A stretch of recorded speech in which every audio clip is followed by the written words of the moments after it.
नमस्कार बच्चों।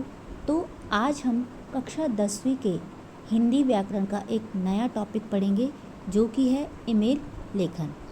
अब हम इसके अंतर्गत क्या क्या पढ़ेंगे मैं आपको वो बताती हूँ, ठीक है। तो सबसे पहले हम पढ़ेंगे कि ईमेल लेखन क्या होता है, ठीक है। इसके बाद हम पढ़ेंगे कि ईमेल लेखन क्यों लिखा जाता है, ठीक है। उसके बाद हम पढ़ेंगे ईमेल की आवश्यकता क्यों पड़ती है, ठीक है। और उसके बाद हम पढ़ेंगे कि पत्र और ईमेल लेखन में क्या अंतर होता है। फिर हम पढ़ेंगे कि ईमेल का प्रारूप, ताकि आपको क्या है ये पता चल जाए कि कौन सी जगह पे हमें क्या लिखना होता है। और एक उदाहरण के माध्यम से हम ईमेल लेखन लिखेंगे ताकि आपको अच्छे से समझ में आ जाए कि किस तरीके से आपको परीक्षा में ईमेल लेखन लिखना है, ठीक है। तो सबसे पहले ईमेल क्या होता है हम ये पढ़ेंगे, ठीक है। तो ईमेल का पूरा नाम इलेक्ट्रॉनिक मेल है, ठीक है। जो ईमेल है उसका पूरा नाम होता है इलेक्ट्रॉनिक मेल।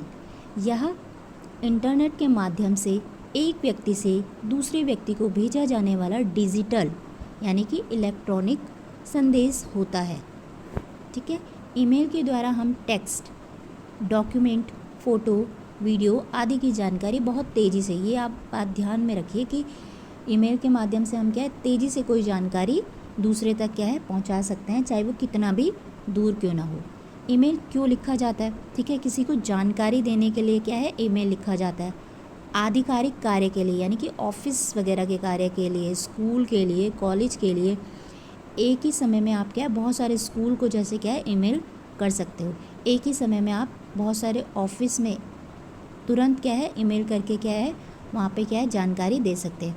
अनुरोध करने के लिए, किसी कार्य, जानकारी, अनुमति या सहायता के लिए आप क्या है ईमेल लेखन कर सकते हो। निमंत्रण देने के लिए हम क्या है ईमेल लेखन का प्रयोग करते हैं, किसी कार्यक्रम, मीटिंग, सेमिनार, वेबिनार, ठीक है।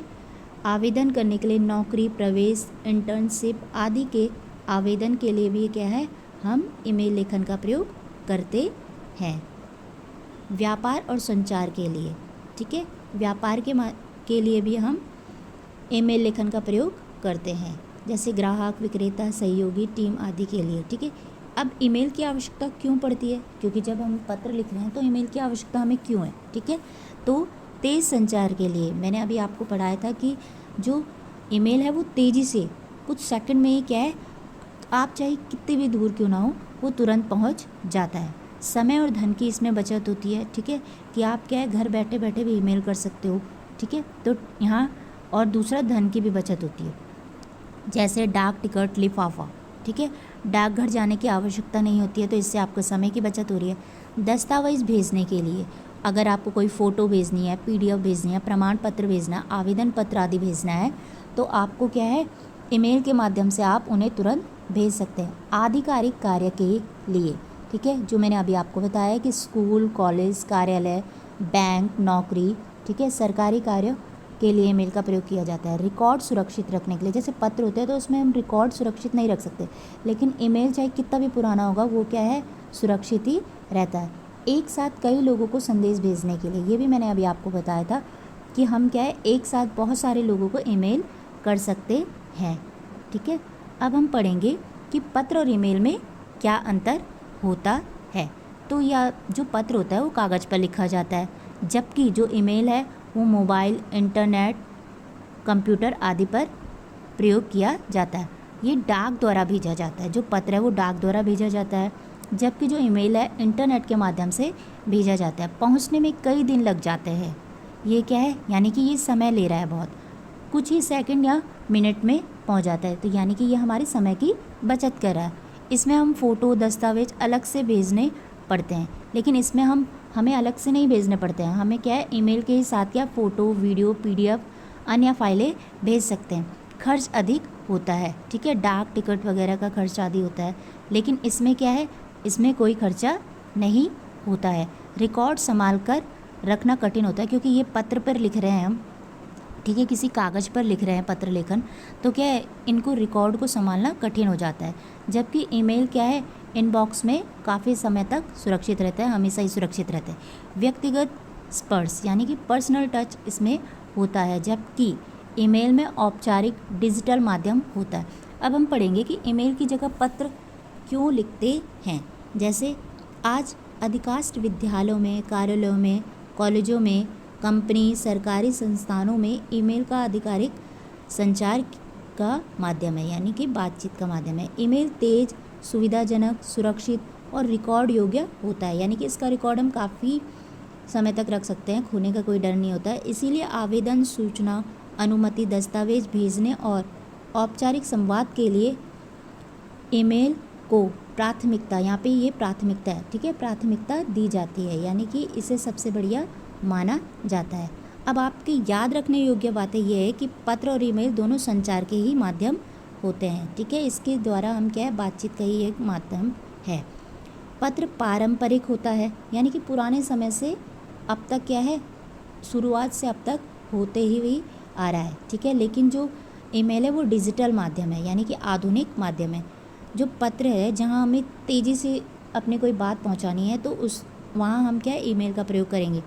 जहाँ तेज़, आधिकारिक, दस्तावेज सहित संदेश भेजना हो, वहाँ हम क्या है, ईमेल का प्रयोग करते हैं, ठीक है।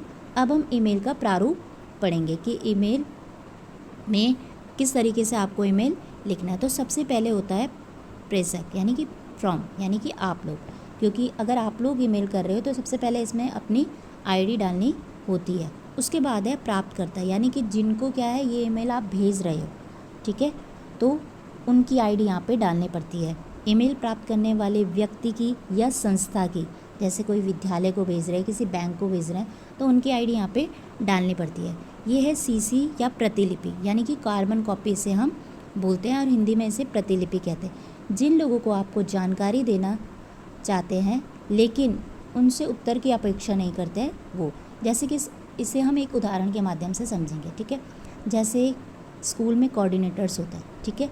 कोऑर्डिनेटर्स को कोई बात क्या है, अपने टीचर्स को पहुंचानी होती है, ठीक है, तो वो मेल करेंगे, लेकिन वो चाहते हैं कि यह जानकारी क्या है, प्रिंसिपल मैम को भी पता हो, डायरेक्टर सर को भी पता हो, तो वो क्या है, सीसी में, ठीक है, सीसी में उनकी आईडी डालेंगे, क्योंकि जिनको वो चाहते हैं कि ये जानकारी क्या है उन्हें भी पता हो, तो सीसी में वो प्रिंसिपल मैम, अगर वो चाहते हैं कि प्रिंसिपल मैम को भी इस बारे में पता हो तो सीसी में वो प्रिंसिपल मैम की आईडी डालेंगे, ठीक है। अगर वो चाहते हैं कि ये बात डायरेक्टर सर को भी पता हो तो सीसी में वो उनकी आईडी भी डालेंगे, क्योंकि सीसी में क्या है, हम क्या है, काफ़ी सारी आईडी एक साथ डाल सकते हैं, ठीक है। ये है।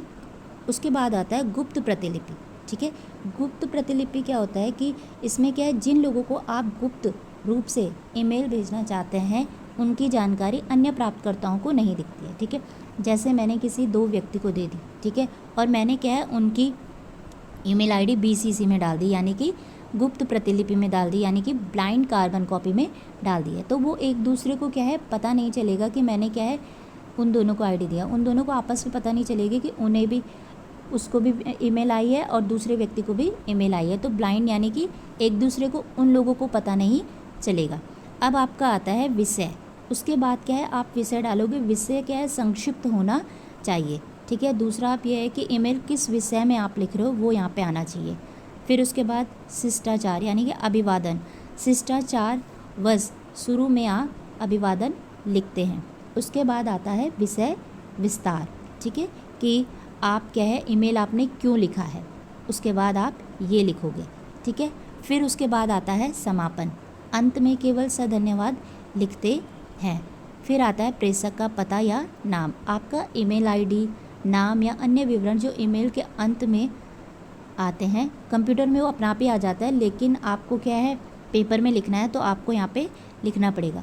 लेकिन मैंने आपको ये भी बताया है कि पत्र लेखन में भी मैंने आपको बताया था, ठीक है, कि आपको कहीं पर भी अपना पता नहीं डालना होता है, तो इसमें भी आप कहीं पर भी अपनी आईडी नहीं डालोगे, अपना पता कहीं पे भी नहीं डाल दोगे, ठीक है, क्योंकि आपको अपनी जानकारी नहीं देनी होती है वहाँ पे आप XYZ कोई भी ईमेल आईडी वहाँ पे लिख कर सकते हो, ठीक है। पता में आप का खा गा या आबासा लिख सकते हो, ठीक है।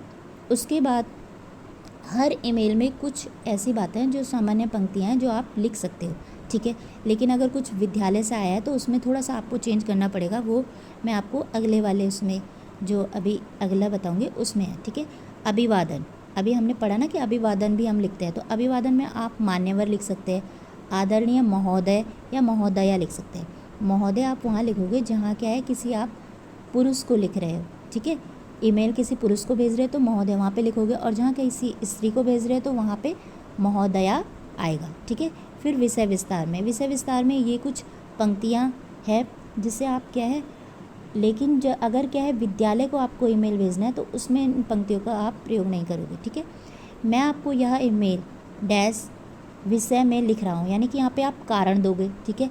मैं आपसे डैश के लिए अनुरोध करना चाहती हूँ, जो आपकी समस्या है वहाँ यहाँ पे आप जो यहाँ पे रिक्त स्थान है उसमें वो भरोगे। कृपया आप डैश की व्यवस्था करने का कष्ट करें, और यहाँ पे आप क्या है उस समस्या का समाधान करने के लिए कहोगे, ठीक है।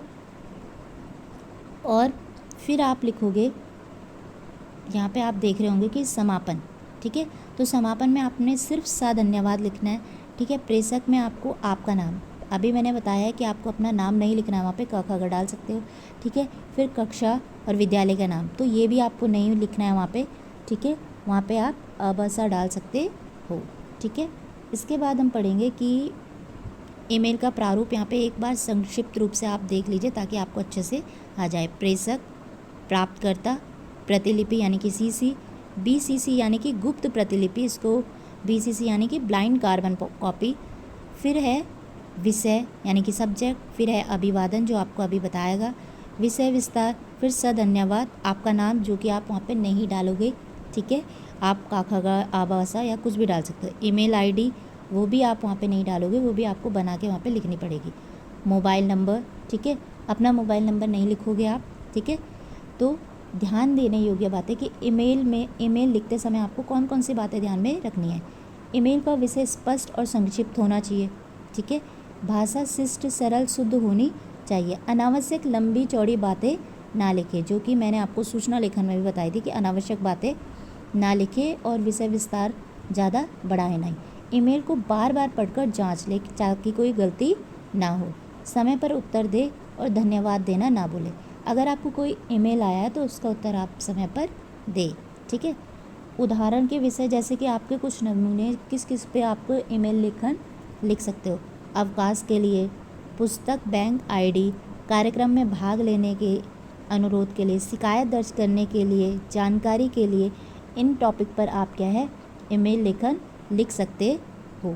अब क्या है ये आपका ईमेल है, ठीक है। इसके माध्यम से आपको अच्छे से आ जाएगा कि आपको ईमेल किस तरीके से लिखना है, ठीक है। तो सबसे पहले मैंने आपको बताया था प्रेषक, ठीक है, जो कि क्या है स्टूडेंट की आईडी होनी चाहिए, जो कि मैंने आपको बताया है कि आप अपनी आईडी नहीं लिखोगे, कुछ भी वहाँ पे xyz@gmail.com कुछ भी वहाँ पे लिख दोगे। प्राप्तकर्ता, ठीक है, प्राप्तकर्ता यानी कि ये क्या है बीमारी के लिए है, तो यहाँ पे क्या है छुट्टी के लिए एप्लीकेशन है, तो यहाँ पे क्या है प्रिंसिपल मैम को यहाँ पे प्राप्तकर्ता बता रखा है, principal@school.com, ठीक है।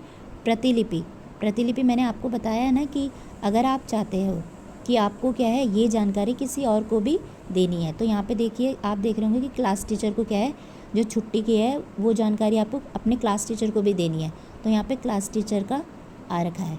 गोपनीय प्रतिलिपि में आपको ज़रूरी नहीं है कि वहाँ पे कुछ लिखो, ठीक है, पर आपको वहाँ पे हेडिंग लिखना होगा। विषय क्या है बीमारी के कारण अवकाश हेतु आवेदन पत्र। अभी मैंने आपको बताया था कि कुछ पंक्तियाँ ऐसी है जो आप हर उसमें डाल सकते हो। तो पिछले वाले में मैंने बताया था कि अगर आपका क्या है कोई विद्यालय से नहीं आया कोई ईमेल, तो आप वो वाली पंक्तियाँ वहाँ पे लिख सकते हो, लेकिन अगर कोई विद्यालय से आपको आया है, ठीक है, तो आपको वहाँ पे ये लिखना पड़ेगा, आदरणीय प्रधानाचार्य महोदय या महोदय, इन दोनों में से आप एक लिखोगे, दोनों नहीं लिखोगे। तो आपको अगर कोई विद्यालय को भेजना है, ठीक है, तो आप ये पंक्ति उसमें डाल सकते हैं हर ईमेल में, अगर वो विद्यालय से जुड़ा हुआ होगा तब। मैं कक्षा 10वीं का विद्यार्थी, यहाँ पे आरव कुमार लिखा हुआ है। कभी कभी ये होता है कि वहाँ पे क्या है आपको नाम भी दिया हुआ रहता है, ठीक है, तो आपको वही नाम लिखना होता है, तो यहाँ पे नाम दे रखा था, तो इसीलिए। मुझे तेज़ बुखार होने के कारण चिकित्सक ने 3 दिन विश्राम करने की सलाह दी है, अतः मैं दिनांक 14 अगस्त 2026 से 16 अगस्त 2026 तक विद्यालय आने में असमर्थ हूँ, ठीक है। तो ये आपका क्या हो गया, जो विषय विस्तार है वो हो गया, ठीक है। अब ये आपका समापन है, ठीक है। कृपया मुझे उक्त अवधि के लिए, यानी कि जो जहाँ से लेकर 14 से लेकर 16 तक अवधि के लिए अवकाश प्रदान करने की कृपा करें। मैं स्वस्थ होने के बाद विद्यालय आकर छूटा हुआ कार्य शीघ्र कर दूंगा। ठीक है, तो ये आपका समापन है। उसके बाद मैंने आपको बताया था कि धन्यवाद आएगा। ठीक है, उसके बाद मैंने बताया था कि अगर आपको वहाँ पे कोई नाम दे रखा है तो आप वही नाम यहाँ पे लिखोगे, लेकिन अगर कोई नाम नहीं दे रखा है तो आप का वहाँ पे लिखोगे। उसके बाद कक्षा लिखोगे। ठीक है, और उसके बाद क्या है, रोल नंबर लिख दोगे। तो इस तरीके से आपको क्या है, अपना ईमेल लेखन यहाँ पे लिखना है। तो आप इसे अच्छे से देख लीजिए और इसी तरीके से आपको ईमेल लेखन का प्रारूप वहाँ पे क्या है, लिखना होता है। ठीक है, अगर आपका प्रारूप सही है तो क्या है, आपको अच्छे से वहाँ पे नंबर मिल जाते हैं। तो आज आपकी कक्षा यहीं पे समाप्त हुई। धन्यवाद।